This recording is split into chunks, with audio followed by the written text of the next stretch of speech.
We all want things fast, right? Like losing weight, mastering that new skill, getting the big promotion. Yeah. We want it, well, now. Yeah. And in this world that's basically built for instant gratification, super fast internet, next day, everything, it makes you wonder, why does real personal growth feel so slow sometimes? It really does. It's a tension, isn't it? We're swimming in this culture of now, now, now, and when that deep change doesn't happen overnight, it's easy to feel frustrated, maybe even like giving up. Absolutely. And that's exactly what we're getting into today on the deep dive. We've looked at some really interesting research, behavioral science, psychology, stuff on patience to understand something pretty crucial. Patience and consistency. They aren't just nice ideas. They're like actual strategies backed by research for lasting success in health, mindset, personal growth. Yeah. The whole package. Yeah, our mission today is really to unpack why our brains love that quick fix so much. And then importantly, look at practical ways we can, gently nudge ourselves towards more sustainable, real transformation. It's about trusting the process, the long game. Okay, so let's start there with what you call the instant gratification trap. It's everywhere, isn't it? Oh, definitely. Like that immediate buzz from sugary food or getting lost in a video game for hours or binge watching a whole season in one go. It feels good right then. It does. That's the lure. But the flip side is how fast that good feeling can curdle into, well, regret. That quick pleasure, whether it's the donut or the day on the sofa, it often has a hidden long-term cost. Right. And our brains, weirdly enough, are often quite happy to make that trade. That really changes how you think about it. We found this concept in the research called hyperbolic discounting. Is that right? Yeah, hyperbolic discounting. It sounds complex, but it's basically our brain's tendency to grab a smaller reward now instead of waiting for a bigger one later. So like if someone offers you $10 today or $50 in a month, that instant tenner can feel surprisingly tempting, even though logically the 50 is way better. Huh. So our brains are almost wired for the quick win. Makes sense why delaying gratification feels so hard then. Exactly. It's not just about weak willpower. It's deeper. It's about how our brains value things over time. It poses a real challenge. Yeah. If our biology leans this way, how do we, work with that or even overcome it? Which leads perfectly into this maybe counterintuitive idea about growth. The power of really small, consistent steps. We often think change has to be huge, a total life makeover. But the research actually points the other way. Small, gradual tweaks to what you already do. They stick better, and you fight yourself less trying to make them happen. Yeah, that's a key insight. And it ties into this principle of marginal gains. Forget the giant leaps for a second. Okay. Think tiny, consistent improvements, like just 1% better in different areas. It sounds tiny, insignificant even. 1%, yeah, it doesn't sound like much. But that 1%, it compounds, like interest in a bank account. Over time, those tiny nudges add up to massive, substantial benefits. It's accumulation. Wow, okay, compounding habits. Yeah. That makes it feel less overwhelming, actually, more empowering. Exactly. Like in health, for example. Yeah. The studies show small diet changes. Maybe swapping one sugary drink for water each day work better long-term than trying to suddenly eat perfectly all the time. Right. No need for these extreme, unsustainable overhauls. And it's not just food. Same with activity. We saw research where simple text messages, just little reminders, were really effective at getting employees to move more. Small cues, big shifts over time. And here's something that really surprised me for the research. Learning a new skill, getting functional at it, apparently it takes around 20 hours of focused practice. Yeah, not the 10,000 hours people always talk about. That's for mastery. Right. So you can get competent fairly quickly, which is encouraging. But becoming truly great, that mastery level, still needs that long-term patient commitment. You get good, then you work towards great. And this ties in really nicely with James Clear's work, Atomic Habits, understanding that cue craving response reward loop. Yeah, I've heard of that. It's not just theory, it's like a practical manual. You see the cue may be feeling bored, which triggers the craving for distraction. Instead of the usual response scrolling social media, you consciously design a new, small response that aligns with your goals. Maybe just opening a book for 5 minutes. Then you find a way to make that feel rewarding. So you kind of engineer the patience into the habit itself. Identify the trigger, choose the tiny new action. Precisely. You're working with your brain's loop, not just fighting it. Okay, so we've got the lure of the quick fix, the power of tiny steps. But underneath all that, there's mindset, isn't there? How we actually think about growth and challenge. Absolutely fundamental. Mindset. Yeah. It's basically your default set of attitudes, right? The lens through which you see everything. It shapes your perception, and that dictates your behavior. And Carol Dweck's work on this is huge. The fixed versus growth mindset idea. Landmark stuff. Yeah. Someone with a fixed mindset believes their talents, their intelligence are basically set in stone. You get what you get. Right. So they tend to avoid challenges. Why risk looking bad? They might give up easily if things get tough and see failure as just proof they weren't smart or talented enough in the first place. Effort feels kind of pointless if you believe things can't change. Which sounds quite limiting. Right. But the alternative, the growth mindset, that's where things get interesting. Totally transformative. If you have a growth mindset, you believe abilities and intelligence can be developed through learning, through effort, through persistence. So challenges aren't threats, they're opportunities. Exactly. Opportunities to learn. People with this mindset embrace challenges, they stick with things when it gets hard, and crucially, they see failure not as an endpoint, but as feedback, information. They focus on the process of getting better. It makes ability feel fluid, not fixed. So how do you actually cultivate that? If you notice you lean towards a fixed mindset. Well, one simple but really powerful tool Dweck talks about is adding the word yet. Yeah. So instead of thinking or saying, I'm not good at this, you consciously add, I'm not good at this yet. Ah, okay. That tiny word shifts everything. It instantly reframes the situation in terms of learning and potential. It's like a mini mindset reset you can do anytime. That's so simple, but Yeah, I can see how that would work. And it connects directly to resilience, doesn't it?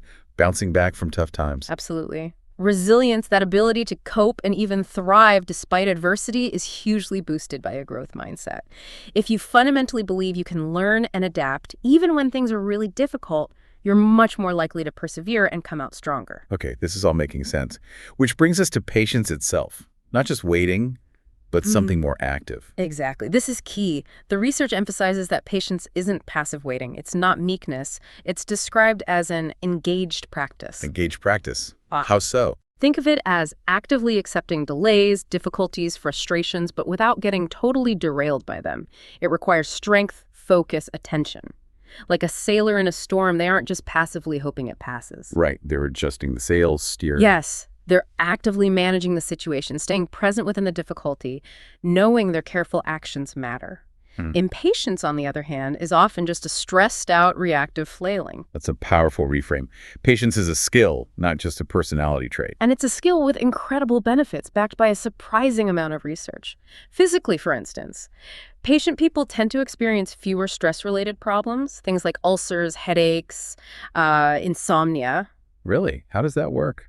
Well, patience helps regulate those intense emotional responses, anger, frustration that trigger the body's stress cascade. Less stress hormone flooding your system means less wear and tear.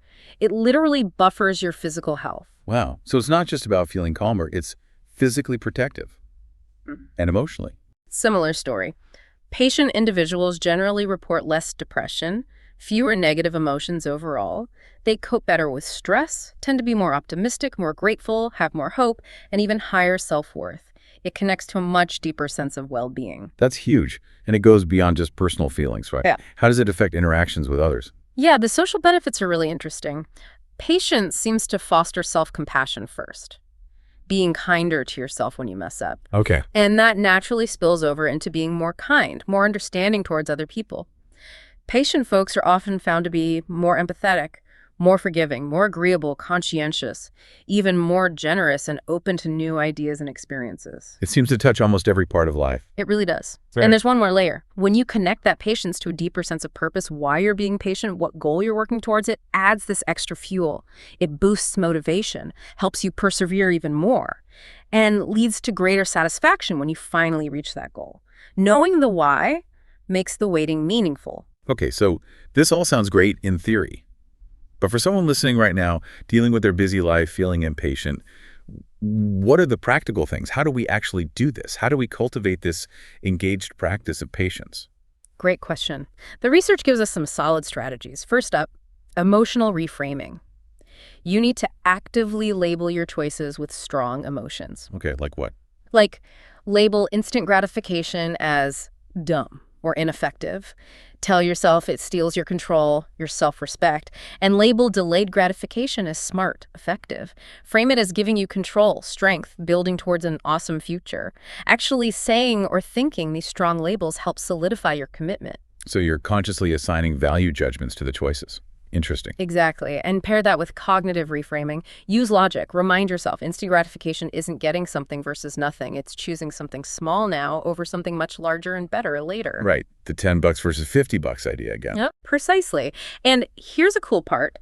The act of choosing the delayed reward, investing in your future self, actually gives you a little dopamine hit and boosts optimism right now. Your brain rewards you for making the smart long-term choice, which helps reinforce it. That's a neat trick. So your brain gets a little reward just for planning well. Kind of. And related to reframing is checking your perspective. Avoid getting stuck in zoom mode. Zoom mode. Yeah, where you're hyper-focused only on what's wrong right now, the immediate frustration. Instead, consciously shift to panoramic mode. Look at the bigger picture, the long-term view. See this moment as part of a larger journey. Look for the learning opportunities. Remind yourself that difficult times are temporary. Trusting the future helps navigate the present. Like seeing the clouds, but remembering the blue sky is still there. Beautifully put. And to make that long-term view actionable, you need clarity on priorities and goals. SMART goals. Specific, measurable, achievable. Relevant and time-bound, exactly. But first, step back and ask, if my life focused on just one core thing right now, what would it be? Get clear on your why, your purpose. Then break it down into those SMART steps. Consistent action, brick by brick. Okay, purpose first. Then the practical steps. What about when big emotions, frustration, overwhelm hit anyway? Because they will. Absolutely. And the key here is mindfulness of emotions. Don't treat them like enemies to be fought off. They're just information, signals. Information. Okay. So acknowledge them. Name them simply. Oh, this is sadness. Or, okay, feeling overwhelmed right now. Then gently ask yourself, what is this emotion trying to tell me? What need isn't being met? And then crucially, what's one small step I can take to address that need? This shifts you from impulsive reaction to calculated strategic response. Instead of just lashing out or shutting down, you get curious about the feeling. Precisely. Life involves suffering, that's a given. But resilience means finding things to be thankful for even amidst the pain. It's not about pretending everything's perfect. Not at all. It's about consciously shifting focus. Gratitude practice, like a simple journal, or just telling someone what you appreciate, measurably lifts mood, helps you cope faster, and promotes healthy adaptation. It reorients you towards the good. Okay, that makes sense.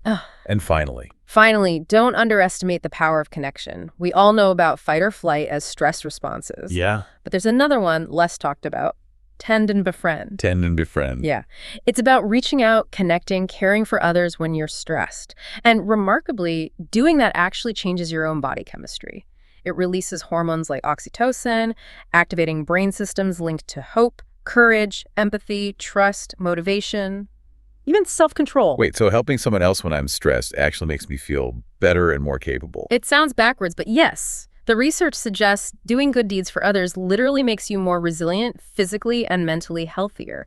It's this amazing positive feedback loop. Wow, that's really powerful. A genuine win-win. It really is. So if we bring it all together, the big message from this deep dive seems pretty clear. Yeah, it feels like true, lasting growth, health, mind, spirit. It's not a sprint. It's not about finding some magic trick for instant results. Definitely not. It's a journey. It requires consistent effort, those tiny steps we talked about, and developing that engaged, patient mindset. Trusting the process really means embracing that patience, right? Believing in the quiet power of those marginal gains, understanding that every small, consistent action is laying another brick in the foundation. Exactly. Building something solid, piece by piece, rather than wishing for a castle to appear overnight. So as you're listening to this, maybe think about this. What's one area in your life where you've been chasing intensity? Pushing for that quick result, feeling impatient. And following on from that, what's one small, consistent step, just one tiny thing you could commit to starting, maybe even today, to cultivate patience in that area instead, to begin that journey of more profound, sustainable transformation? Something to really reflect on. Definitely. Take that thought with you, and we look forward to joining you for another deep dive very soon.